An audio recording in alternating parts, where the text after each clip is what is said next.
مفتی صاحب یہ جو معراج نبی پاک صلی اللہ علیہ وسلم کو کروائی گئی، تو اگر اس کے مقاصد پر بات کی جائے تو اس کے مقاصد کیا کیا تھے معراج مصطفیٰ کے؟ معراج کا واقعہ اگر آپ دیکھیں نا تو اس کا بیک گراؤنڈ ہے جب معراج ہوئی، اچھا، پھر خود جو معراج کا واقعہ ہے کچھ اس کی بہت ساری چیزیں، پھر جو معراج کے بعد کے واقعات ہیں اس کے ساتھ بہت ساری حکمتیں جڑی ہوئی ہیں۔ سب سے پہلی بات تو یہ معراج اس وقت ہوئی تھی کہ جب نبی پاک صلی اللہ تعالی علیہ وسلم کو اہل مکہ نے بہت زیادہ ستایا ہوا تھا۔ اچھا، 3 سال تک شیب ابی طالب کے اندر گھاٹی کے اندر جو ہے وہ بائیکاٹ رکھا، تو ایک بڑا عرصہ گزرا جو بڑی تکلیف کا تھا۔ اس کے بعد پھر مسلمانوں کو ستانا، تنگ کرنا، اذیت پہنچانا، یہ پورا ڈیوریشن چل رہا تھا۔ اچھا، شیب ابی طالب کے بعد نبی پاک صلی اللہ تعالی علیہ وسلم طائف تشریف لے گئے تبلیغ اسلام کے لیے،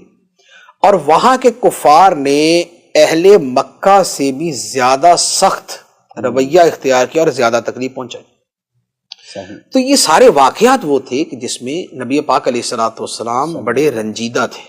غم زدہ تھے، اور آقا کریم صلی اللہ تعالی علیہ وسلم چونکہ خدا کے محبوب ہیں، خدا کے پیارے ہیں، آپ کی اس رنجیدگی کو اور اس غم کو دور کرنے کے لیے اللہ تعالیٰ نے آپ کو معراج کروائی کہ اے حبیب علیہ الصلوۃ والسلام، اگر ایک طرف لوگوں کی طرف سے یہ تکلیفیں اور مشقتیں اور آزمائشیں ہیں تو دوسری طرف اپنے اوپر رب کے فضل و کرم بھی دیکھیں۔ تو اب یہ جو معراج کا واقعہ تھا کہ جس میں وہ انعام و اکرام ہوئے اور وہ مراتب اور مناصب عطا کیے گئے اور وہ مشاہدات جو ہے وہ کروائے گئے، تو اس سے جو ہے وہ جو قلب کا غم تھا وہ دور ہو گیا کہ یہ وقتی اور دنیاوی کچھ عرصے کی تکلیفیں ہیں، لیکن دوسری طرف جو رب کی مہربانیاں ہیں ان کے دریا کیسے بہ رہے ہیں۔ تو یہ سب سے پہلی حکمت تھی سرکار دو عالم صلی اللہ علیہ وآلہ وسلم کے قلب اطہر کی تسکین، سبحان اللہ، اور اللہ تعالیٰ کی طرف سے محبت کا اظہار۔ دوسری بات،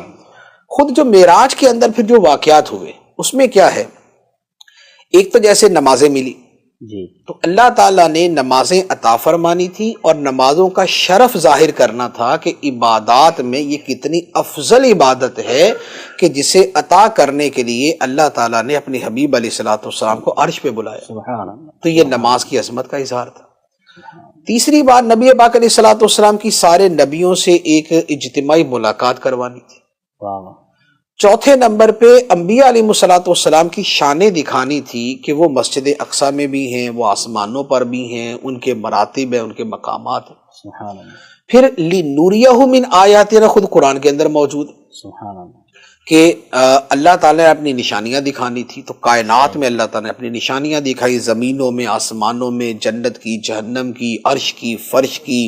تو یہ سب نشانیاں دکھائی۔ اچھا، پھر اس کے ساتھ اللہ تعالیٰ نے اپنا دیدار کروانا تھا، تو دیدار جو ہے وہ اس کا شرف عطا فرمایا۔ پھر یہ تھا کہ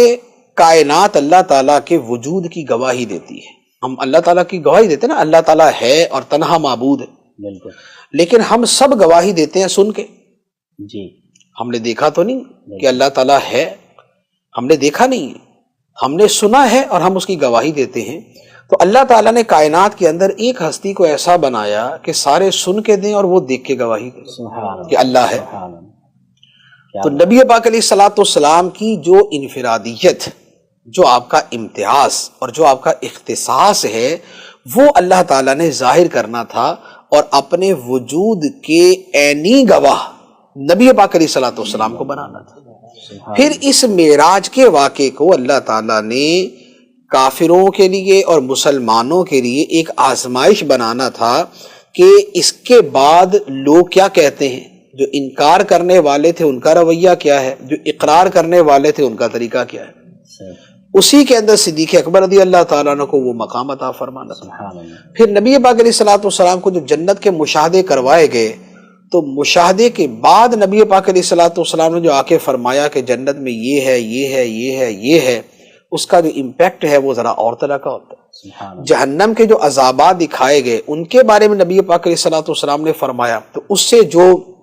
اصلاح اعمال ہے، جو گناہوں سے توبہ کا ذہن ہے وہ بنتا ہے۔ تو یہ وہ ساری حکمتیں ہیں کہ جو اس معجزہ معراج کے اندر